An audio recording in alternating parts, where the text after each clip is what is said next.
But I mean, there's somebody's out to get us at all times, and that also includes title. It's a big reward if they succeed, right? So yeah, because people have had money. Somebody said, well, you need to wire transfer money here. Yeah. And they say, okay, and they're buying a house and they move $175,000 or $200,000 into some offshore account that they have no idea. They thought it was title and escrow, but yeah.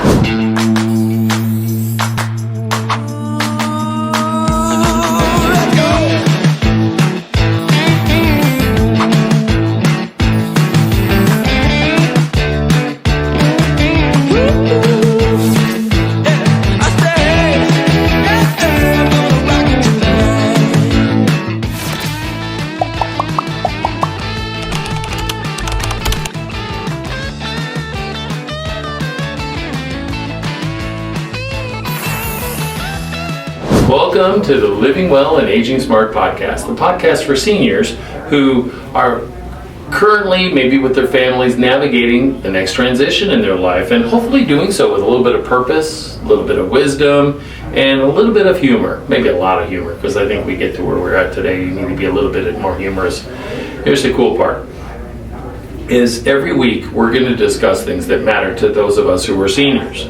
My name is Mitch Schwartz, broker salesman's license 19845, Keller Williams The Marketplace. I am a certified senior advisor, a certified aging in place specialist, and a senior real estate specialist. And what that means to you is I get to help you discuss things that will improve your well-being. You know, being in this business forever like I have, or at least going on 38 years, I'm always meeting with people that tell me crazy stories about how Uncle John recorded a quitclaim deed and that solved the problem, or they have these deed transfers upon death, which can work in some instances, but most cases still don't.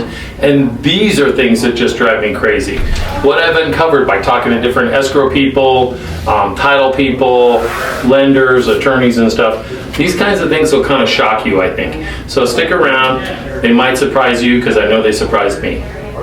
We're just going to have a conversation. Okay. First, let's kind of start about, like, give us a Reader's Digest, like where you grew up, what brought you to Vegas, what did you do before becoming a title rep, and what caused you, one, to become a title rep, and two, because you focus a lot on seniors like me, I'm curious what kind of led you to that too. Okay, absolutely. So my story, I grew up in Santa Monica, California. Santa Monica, California. Yes. So I grew up in the Valley, so we're close. We're close, yes. I was actually born in Hollywood, and I always say just because I was born in Hollywood doesn't mean I'm meant for TV. So. Yeah, you're not Holly Weird, right? I'm not Holly Weird. That's correct. Definitely not. My husband may disagree though. So. Okay. So I moved to Portland, Oregon for a few years. I realized the weather did not agree with me. So the gray clouds got to me for sure. Gloomy, right? So yeah, and I got my start in selling insurance. So, and I got what kind of insurance, like life and health or it was, P&C? For the most part, life insurance. Okay. But I had my life and health license, and it was craziness. It was the best sales experience for a 22-year-old. Okay. So I traveled all over Oregon, and I stayed in motels sometimes 6 nights a week, and went into homes and met with people, whether they were in trailer parks or $1 million mansions. Back then it was a mansion if it was $1 million. Right. And learned to talk to all different walks of life. So it was the best sales experience. That's where I met my future ex-husband. So, I just was not a fan. He wouldn't move to California because he was from Oregon back then. People from Oregon didn't like people from California. Yeah. Turns out that was true even in the marriage. Yeah, right. Well, and it's hard to be upbeat and happy all the time when you're living in the doom and gloom. Yes, under clouds. Oh my gosh, yes, it's crazy. It's over. It's like, what do we get? We get like a 5 days of overcast and rain here. They get 5 days of sunny and clear. Yes, and here we celebrate it when we get those days, right? Yeah, exactly. But I knew Oregon wasn't going to be for me forever, so we had the internet, and I was searching it on homes online, and like Las Vegas seems like a great place to live. Look at the homes we could buy. Yeah. So I had convinced him to move out to sunny Las Vegas, and we moved to a part of town that was now Centennial Hills. Back then it was nothing. So Right. it was just a left turn on Durango, way up in Centennial Hills. So How long ago was that? that was in 2000. Oh yeah, So it was definitely nothing up there. I remember riding motorcycles out that way. So Yeah, so it definitely has developed a lot since then. I did start in the mortgage lending when I was in Portland. So I was in the insurance industry for a couple years, got into mortgage lending. I was 24 years old way back when. So I think that was in 98 is when I started in mortgage lending. So I saw a whole bunch of changes. I moved to Vegas in 2000 during the mortgages, the FHA maximum loan limit, I remember, was $135,000. oh my. So I know it's greatly increased since then. Oh, yeah. And for the most part, I stayed in mortgage lending up until now. There was a couple of years I did get out and try something different, but been back in the mortgage industry. It always pulls you back. It did pull me back, but when I was a couple of years ago, I was approaching year 50 of life, and 50? Come on. 50, yes. So Oh, wow. I realized I did not want to spend my other half of my life pre-approving people 24/7, evenings, weekends. So I made the switch. I did get my real estate license during that time, more for the education, just to kind of learn that side. And I was trying to redefine what my second half of my life would look like. I learned a lot about the senior real estate market. Right. So, and that's kind of what brought me here. So as I was older, I realized, I spent my early years working with people, first-time home buyers, getting them into homes, because I bought my first home when I was 25, and I wanted other people to get into homes too. So I was very passionate about helping our first-time home buyers. But now, as I'm approaching, technically, according to AARP, 50 is a senior. So I was turning into a senior. And really wanted to dive deep on the senior market. So, and that's where I got my SRES, the Senior Real Estate And that's how we met. And that's how we met. And really just did lots of deep diving on the senior real estate market. Decided selling real estate wasn't really for me either. And this opportunity came up to work as a sales executive for Rock Title. So I jumped on that opportunity, and I told them I would love this position, but I also didn't want to give up that niche, and I wanted to share and grow all the information I learned when I was a senior real estate specialist. And that's kind of where we are today. Well, and that's where we met a couple of years back. You came to the SRES, the Senior Real Estate Specialist class that I was teaching here in town with Lee Parrott. And we connected then, and we both realized that we were very much aligned with regards to seniors and the fact that they deserve a lot more than just a stupid sign in the yard to sell their house, right? It's something a lot more involved than that, and we recognize that. You also became a certified aging in place specialist. Yes. You actually recommended that I do that, and I did, which was a wealth of knowledge, right? Yeah. And then since then, I've actually also gotten to the certified senior advisor, which I would recommend that would be a good thing for you to do too. Yeah, that's great. And I don't know how much it will help you. By the way, Rock Title. ROC. I don't know if those are acronyms or what, but it stands for Ready, Open, Close. Ready, Open, Close. Well, that's good, because I rock all the time. Whenever people ask me, how am I always say I rock, and that's just been that's the greatest way you could be. You're rocking it out, right? So when we connected, you said you're from Rock Title. I thought, oh, that's Kismet. Yeah, it's a sign. And then I found out that one of my favorite escrow officers of all time works there. And she'd be here, but she's having had hip surgery. Yes, so she's Kathleen Lamar. She's great. Yes, she is. And her partner, Kaim Rhonda. The cool part is it's well-rounded. And so you could have gone anywhere for title at escrow. Yes. And your experience, you could have written a check. Like, say, I'm here, and you'd have people line up. So why did you pick to go to work with them? Well, honestly, it's nothing I had thought about. So I knew lending really well. I knew the contract side of real estate enough to know that that's not what I wanted to do personally. I'll leave that to you guys as the experts to work with the buyer, the contracts. Right. And this opportunity was presented to me. And when I looked at it, I'm like, wow, that sounds amazing. I know lending, and I know real estate. So the third piece of that puzzle is going to be title. So, and I do know, I mean, one thing I think that helps me help you guys as real estate agents is I know what's important, which is getting to the closing table. I also know so many obstacles that were presented. Even if you've been in the industry for 20 years, there's still something new that can pop up. So we can use me as just a second source to help solve those issues and get to the closing table. Well, I'd say that's definitely your MO. Is it's not like it's a problem, it's just something we haven't figured out yet. I like that about you. And I do like that we do give discounts. So, I mean, for a variety of buckets, but especially the senior bucket, if you happen to be 55 or older, you just have to let the escrow officers know that you're working with a client 55 or older, because we don't necessarily know their age. Sure, and it's uncomfortable to ask these people these days. I get calls about the Medicare all the time, not even old enough to get that. They go, well, they just assume. They see the gray hair, I guess they just assume. Yes, I get those same calls. Yeah, right, good times. So you guys give discounts for senior, you give certainly military, if I'm not mistaken, Military right? discounts. I think those are really solid, especially for my client base, right? Because many times we're selling a house, maybe it's a right size, right? They're living in a bigger house or living alone, and they should probably be in a community, and we'll do that. And we're taking every bit of money that they have and going to put it into an account for them to pay for their ongoing lifestyle and care. And even if it's just a few $100, a few $100 is a few $100. Absolutely. You know, that might help pay for a home inspection or a discounts on the home warranty.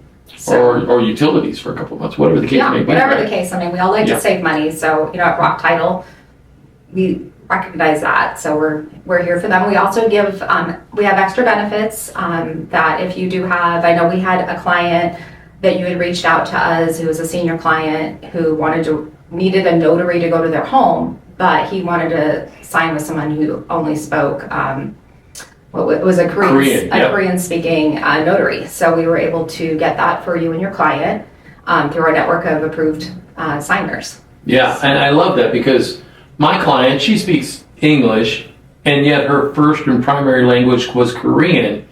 And I just asked her point blank, would you feel more comfortable? And you should have seen her eyes light up. And then when I called her to tell her that we found somebody that was within your company, she was excited beyond belief. Mostly because she said, now I don't have to bother my daughter. Her daughter lives in Tennessee. Oh, wow. She says, I don't have to bother my daughter. I'm like, oh, that's great. We won't bother Susan, although we'll make sure she knows we're doing it then in case you have a question. But the notary can answer everything for you she'll translate. I'll answer, and she can translate because she doesn't do it. But I thought that was so great that you guys did that. Well, I'm happy we were able to find that for you. Well, and of course, you know, there's Spanish and Japanese. I know you guys have that because I was told, hey, I know we got Spanish, I know we got Japanese. I think you guys also had Portuguese or Tagalog, one of the other two. So yeah, we can usually find somebody. We just have to have them approved if they're not already approved. Yeah. And we can obviously have them come into the office to sign, but if somebody is a senior or they're having mobility issues, we can definitely have the mobile notary go to their home, I've had somebody go to a hospital before if need be. And we can also use a service called RON, which is, I always forget the name of this, just remote online notarization. So if a person is somewhat computer savvy. Yes. And it wouldn't be best on her phone, it'd be best on like a laptop on a bigger screen. Definitely through a laptop, and they'll ask you security questions too. So, and I'm sure like through my bank, I know I had to personally do this.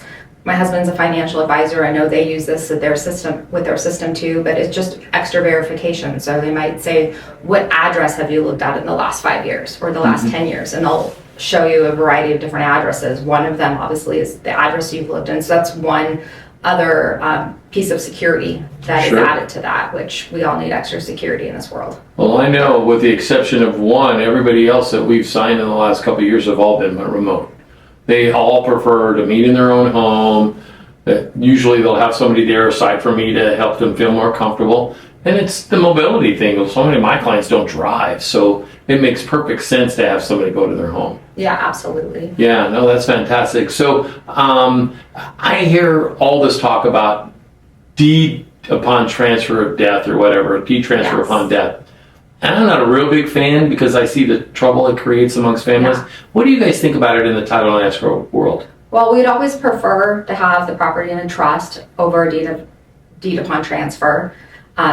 Ultimately, talk to an attorney, because Yeah. we're not here to give legal advice on that. But I know specifically having a deed upon transfer for the home, if there are no other assets, it doesn't automatically transfer. There's still a process that has to be done in order to avoid the probate, which is they still have to publish it. I believe, is it 90 days, Mitch? 90 days, yeah. Yep. And here's the thing, I've run into it, and you probably see it even more from a personal standpoint, but because you dealing with many of the parties then too, and the fighting factions, I've discovered that it actually, for the most part, creates more problems than it solves, because it puts people at odds with each other. And just as a reminder, she said, we're not attorneys. I'm not an attorney. We're not CPAs. We're not bookkeepers. We're not insurance people, although you were at one time. Well, we don't do any of those things. This is all opinion, and this is our conjecture about stuff. And I'm a believer that deed transfer upon death, the several that I've worked on, have actually created more problems. And there's a mini probate that has to be done anyways. You still have to advertise for creditors. You still have to wait for 90 days before you sell the property. And there's a few other things that get in there. So whatever costs you think you're avoiding for your family, it's still there. You're better off taking that same amount of money that it would take to process that and put it into a trust and have it lined up, because the trust lives on past you, and people can operate at their own pace. There's no hurry, all of those things. Absolutely. And there's also, with a trust, I mean, you also get a medical power of attorney in there, medical directives. I mean, there's so many things also you get in a trust that is really needed as we age. Oh yeah. And like in mine, I have a DNR in mine. So if I'm in a horrific car accident, or I fall and I'm in a coma, they have so many days, and there's 5 people, and they vote. Pull the plug or don't pull the plug. And I know it sounds like making light of it, but the reason why it's important is because these are very difficult decisions to be made at the end of somebody's time. Right. And if you rely on one person, it's going to be an unbearable burden. Maybe you choose to operate with more. Same thing with distribution of assets. So how many times have you been in a situation where somebody who, even if they set up a trust, maybe they set up a will, and they said, well, I want this to go to Sue, and I want this to go to Tom, and the next thing you know, everybody's like battling it out. Yeah. And having a will does not avoid probate, No. which a lot of people misunderstand that. Yeah, probate is actually the process of validating the will, not avoiding the will. Correct. Yes. And it's hard. I mean, I did a trust with my husband probably 10 or 12 years ago, and we just recently revisited it because all of our children are now above the age of 18. Cut them out. And we realized there's things in there that we didn't think about when they were little, that now that they're older, you know, one didn't go to college. We had it set up that they get the money after they graduate from college. So there's a lot of stuff that didn't really apply. So it's very important to also revisit that will. I don't know what the number is, maybe every 5 years or so. I recommend my clients every 3 to 5. Every 3 to 5. 3 would be super conservative, 5 would be probably normal, but I think, especially if you have active life, right? So let's say, take for instance, you're 55, and now you have children who are kind of leaving the home, they're going into college or starting to carry on with their lives, or maybe you've acquired a new house or rental. All these things change all the time. And simply by doing the trust once and funding it one time is not sufficient. I also say, and you probably know this because you probably did this, sit down with at minimum your successor trustee and go through the trust and all what you expect and what you're looking for. Yeah. I recommend, if you have anybody else included in that through distribution order, that everybody sits down and you say, okay, so I know this is morbid, we're going to have this conversation. So you understand so-and-so is the successor, they're going to take over for us, and they're going to make sure that this all happens. And you need to understand, if you have questions as to why we're doing it this way, you can ask me now. Yeah, while you're of sound mind. Exactly. And before all the emotions take over. And it is hard to sit in front of an attorney and decide Oh, sure. all these hard questions, but somebody has to answer them. It might as well be yourself. No, I agree. I agree. Children. And if worst comes to worst, you just do it on video somewhere. But I think it's best to do that. So I recommend my clients that you do that. But I imagine there's probably times you've heard stories of people coming in and just losing their ever-loving mind in a transaction. Anything? Things pop up, yeah. Yeah. And that's what we always recommend, getting a prelim or a title report up front. Uh-huh. That way, if there is anything of concern, it's looked at. And I would look at it the same way when I was a lender, and I would take an application from a client, and they would just answer the questions. No, I've never had a bankruptcy. No, I've never had this. I've never had that. and then you run the credit, and it may or may not be on the credit, so you wait till it goes into underwriting, and that's when the real stuff comes up.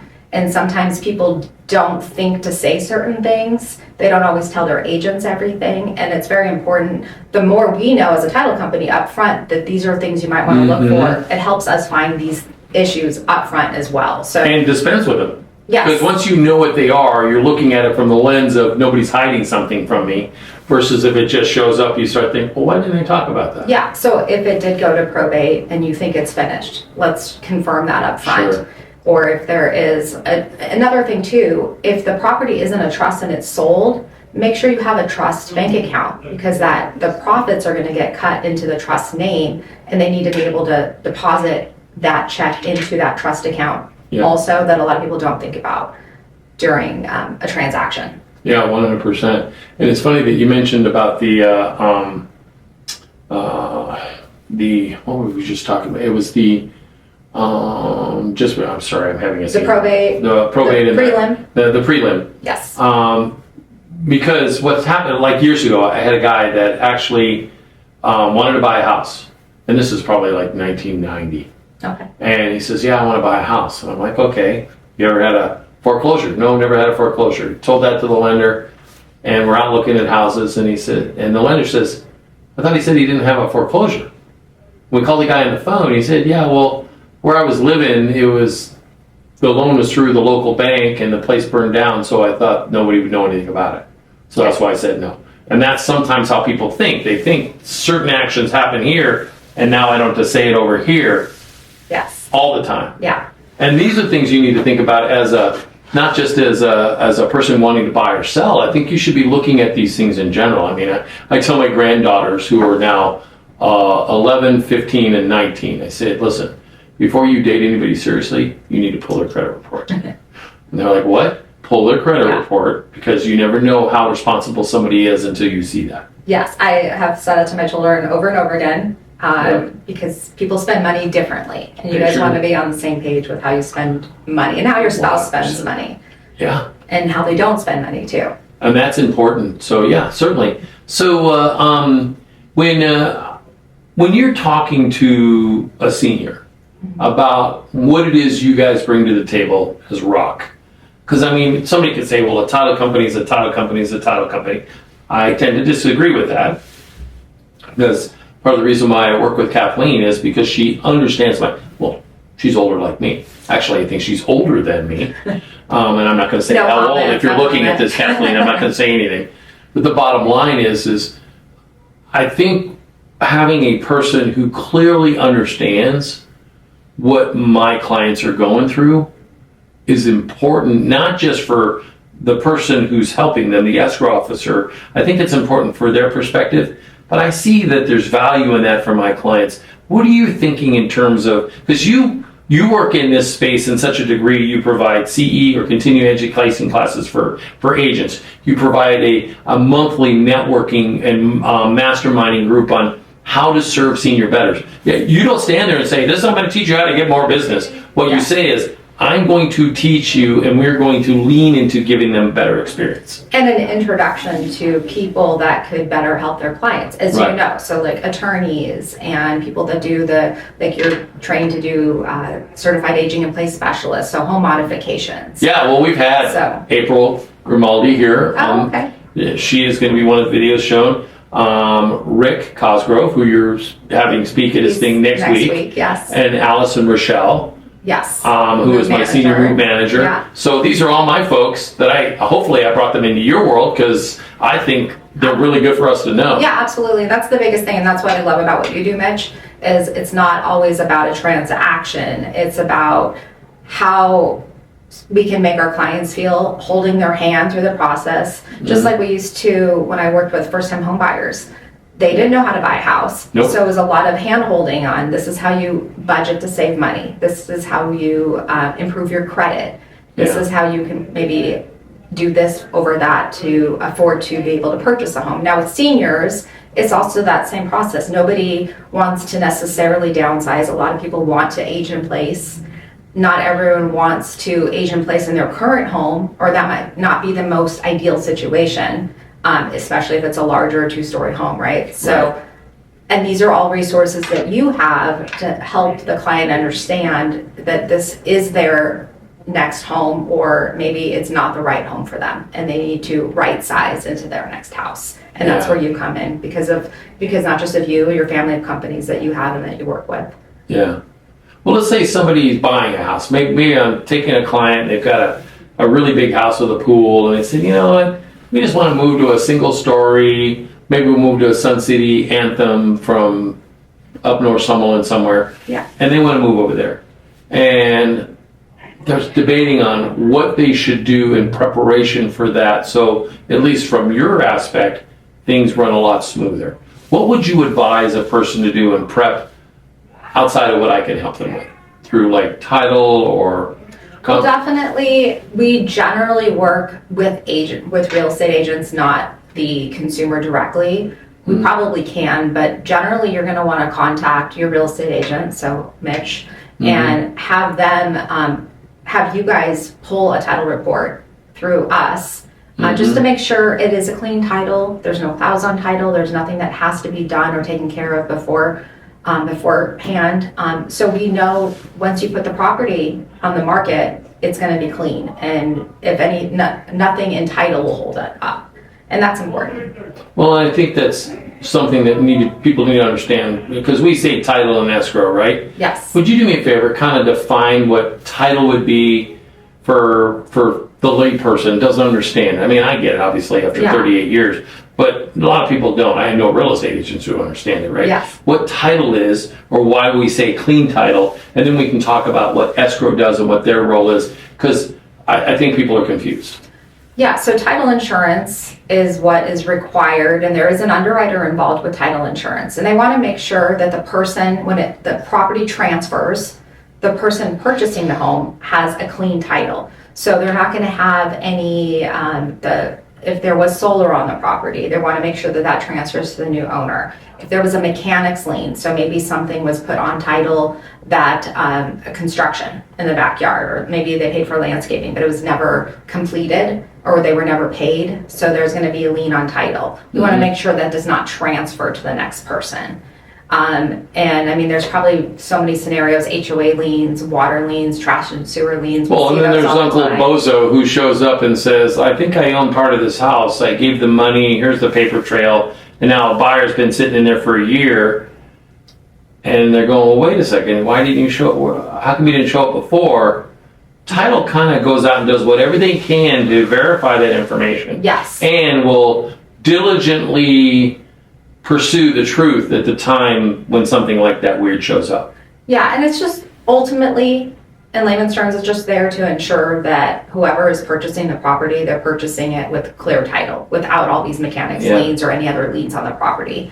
Making sure when the property transfers, there's not unpaid tax liens, or unpaid taxes, all sorts of stuff. Or garbage, or HOA, or anything. Yeah, and you also asked me about escrow. So the escrow is the process during the transaction. So they're going to handle the earnest money deposit. And that's something we can talk about, wire fraud. We can get into that now, or a different conversation. Yeah, in just a second, I think we should talk about it. But we make sure that the money's handled.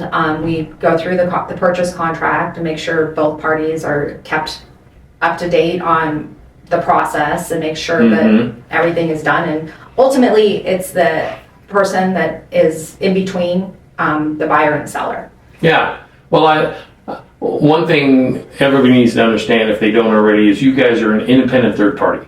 Yes. And what that means is you don't take sides. You're not there to advise. You're literally there. Just picture if all the documents and all the money and all the things got put into this cup. You were the people at the bottom of the cup making sure that this is handled here, this is done there, that all the I's are dotted and their T's are crossed, and then through that, the deeds are properly transferred into the right name, and all the funds that come from that are actually distributed where they need to be without any bias. Exactly. Yeah. Yeah. You said it better than I did. But no, yes, I don't think absolutely. so. I was just kind of summarizing it, but I think that's when people ask, well, why do I have to pay for title? Why do I have to pay for escrow? Well, because if you didn't, you wouldn't have a transaction, first off. Yeah, we handle it just to make sure. I mean, there's no like handshake, I'm just going to wire you the money and you hand me the keys. Like that does not work today. No. So, I mean, you need somebody that's the third party, and that's what they're there for, is just to handle the transaction from beginning to end and record it.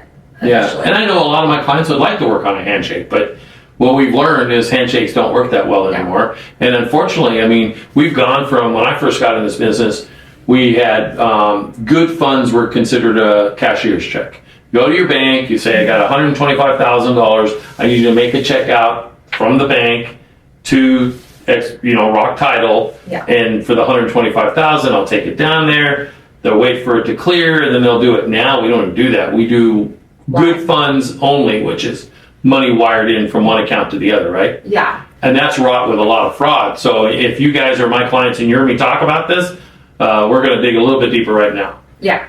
So wire fraud is huge. Fraud in general is huge, right? I mean, we're getting text messages daily from a bank account that we may have when we may not even have that bank, right? And toll roads. We don't even have toll roads in Las Vegas. Yeah. But I mean, there's somebody's out to get us at all times, and that also includes title.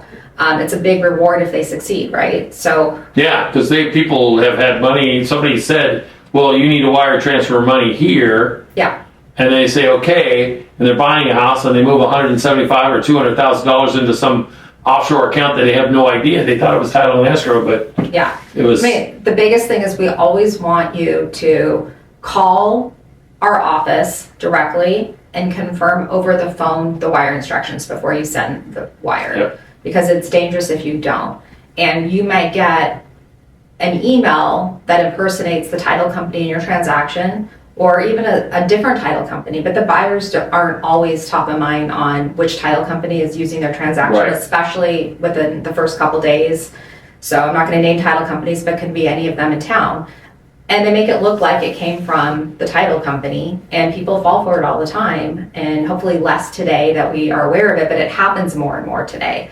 Yeah. So, and we only will send secure wire instructions for one. But even if you get an email and it's secure, don't click on it necessarily. You might want to still call. And you don't want to call the phone number. Actually do it. Yeah. You call me, Yes. I'll give you the phone number, and then you call them. Yeah, don't call the phone number in the email because that could also be a scam. Yeah, they'll say, of course it was us. Yes. Of course it was us. Yeah, so always rely on your real estate agent, not for the specific wire instructions, because they don't want to get involved either. You guys don't want to give out wire instructions. No, because I don't want to make a mistake. That too, yes, possibly. So you want to get it directly from, and it is a little bit more of a pain these days, but it's the world we live in. So it's worth taking that extra 5 minutes to not lose your life savings. Sure, well, and as far as the other end, right, that's on the buyer side, but on the seller side, they could email saying, we need your routing number and your account number. Don't give it. No. What that actually is usually asked at the escrow signing appointment, and you will handwrite it onto the paper, verify it, and then it's given to escrow. Absolutely, yes. So we just have to be careful with everything we do in our life these days, including buying a house and selling a house. Well, that's why you have professionals like us, because we look out for you. Yeah, Absolutely. And if you're ever unsure, that's why you reach out to your real estate agent and confirm that the email looks accurate, but still they may not see the email, so still they'll give you the phone number of the title company that's on your contract, and you can always confirm. Well, and I get those things all the time. You missed a toll road, or you owe money to Google because your storage is expanding, or whatever the reason is. It all looks official. Yeah. And then I get the text message from Wells Fargo, because that's who I bank with for my business. And they'll say, blah, blah, blah, fraud. I don't respond to the text. I pick up my phone. I actually call their fraud division that I have in my contacts, and then I ask them. Yeah. Because I've had plenty of times where they say, oh, no, that wasn't us. Yeah, so in the last month, so my son and my husband both got hit at the same time, within weeks of each other. So one was my son got the text message, did you buy something from like one of the fast food restaurants? He didn't. He called the number on his credit card, it was fraud. He had to cancel it. So that's what you should do.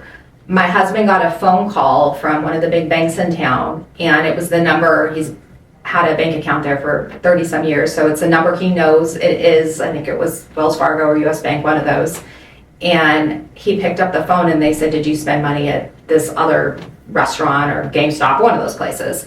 And he said no. And they said, okay, just verify your account number. So he punched in his account number because he 100% thought that was who his bank was calling him. And he got off the phone and he realized, like, he just got that feeling like, I think I just fell for it.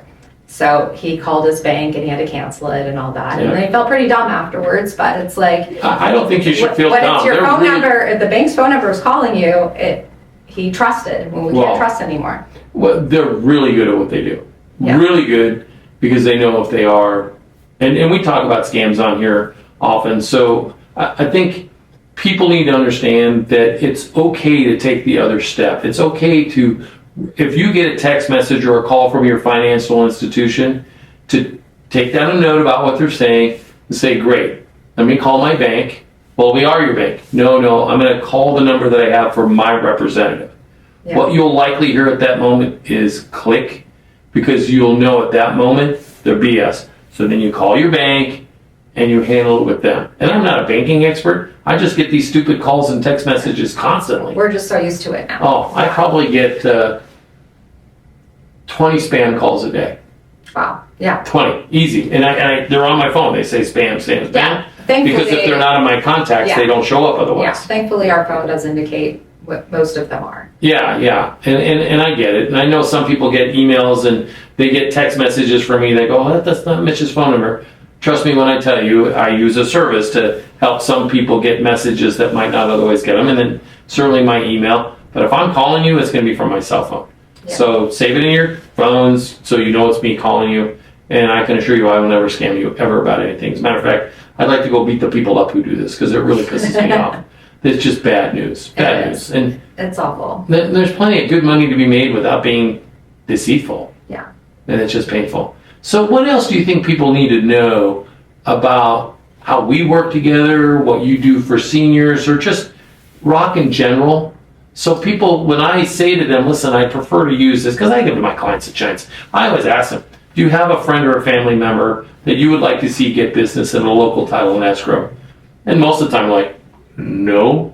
Yeah. And by the way, what's title and escrow? Absolutely. So they don't know. So then they'll say, well, what do you think? And I say, well, I'd like to work with Rock. I'd like to work with Kathleen. She's one of my long-term peeps. But what do people need to know? Yeah, I mean, Kathleen and Kathleen LaMarche, I mean, she's our branch manager at our Russell and 215 location. And we are probably more of a boutique title company. So we have 2 locations in town, but I love working for a small title company because we can 100% deliver more hand-holding and patience through a transaction. And Kathleen has been in the industry 35 plus years. So she's longer than me, I think. Yeah, she's probably seen it all.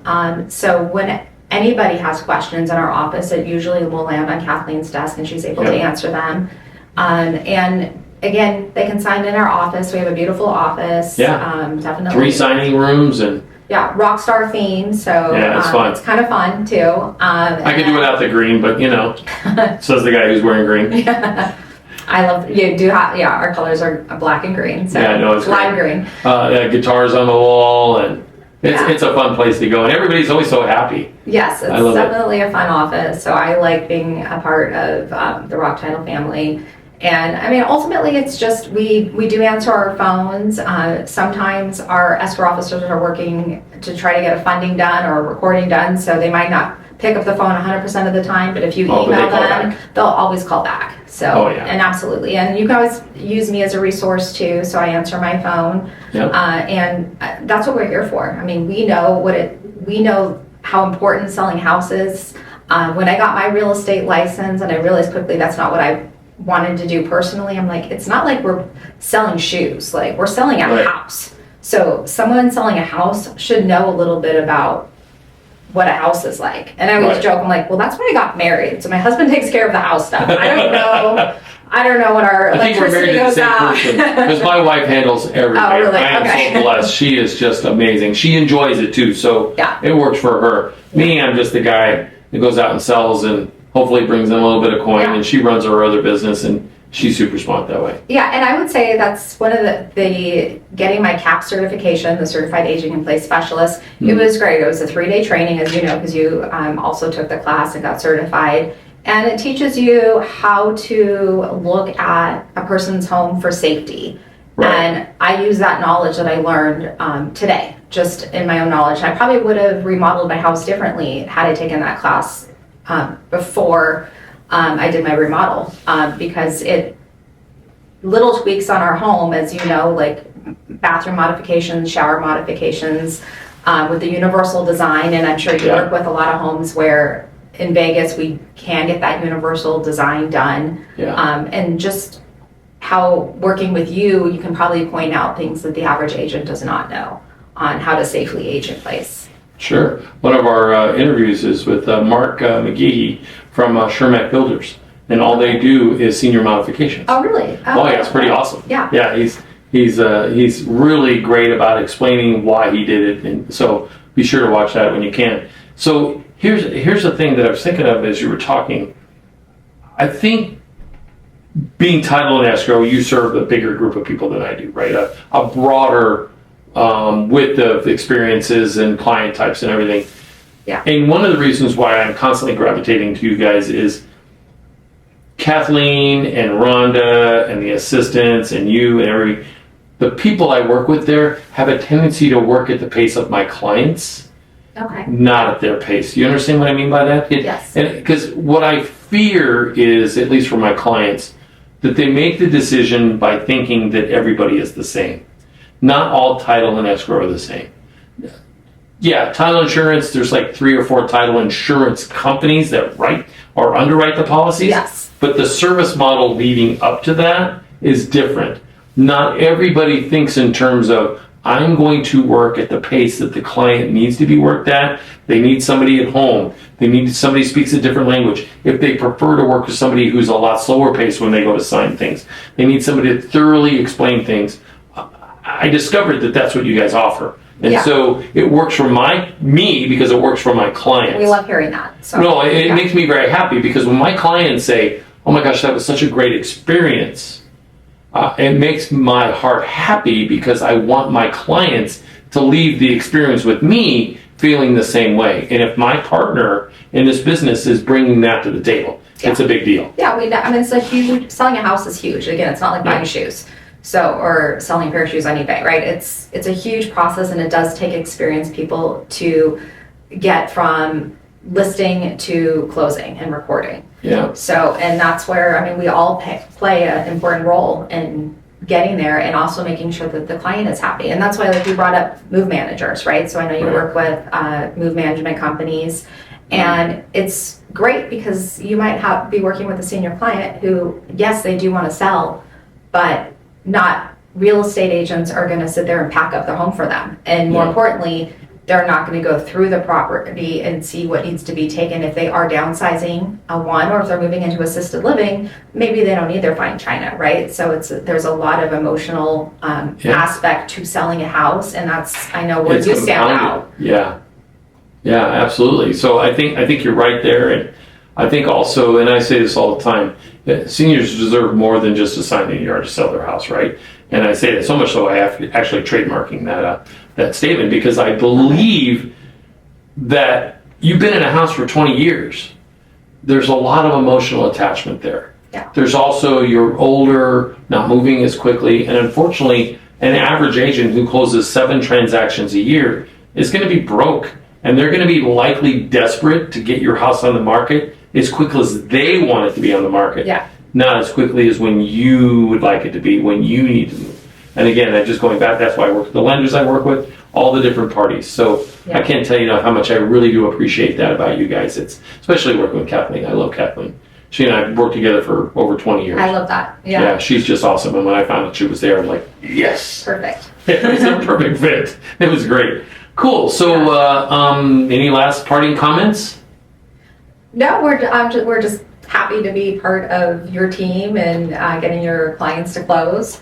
So, and we're here to be ready, open, and close, which is what Rock Title stands for. You always are, always do a great job. Everybody always returns calls, returns emails, and takes care of business. So thank you very much, Heather. Thank you for having me. Oh, I really appreciate you. Thanks for being a partner with me and my clients. Thank you. Absolutely. All right, thanks. Thank you. Thank you for being here on today's Living Well and Aging Smart podcast. It's never too late to transition in your life and take the next step in aging through clarity, through confidence, and certainly with a great community that cares about you. If today's episode resonated at all with you and you got questions, feel free to call me up directly. I'm on my cell phone, 702-303-0040. You can reach out to me personally. You go to my website, seniorassistanceteam.com. You could also, if you want, click the link in the description and say, hey, I'd like to schedule a free 15-minute phone call with you, just to chat and ask whatever question you got. That's why I'm here. Feel free to reach out. But if you got something out of this, or you think somebody else would, subscribe to this, leave a comment or a question, share it with a friend. Those are things that would be very helpful. Thank you again so much for being here. Until then, all I'm asking you to do is stay safe, stay smart, live well, and age smart. I hope to talk to you real soon, and look forward to seeing you in the next podcast.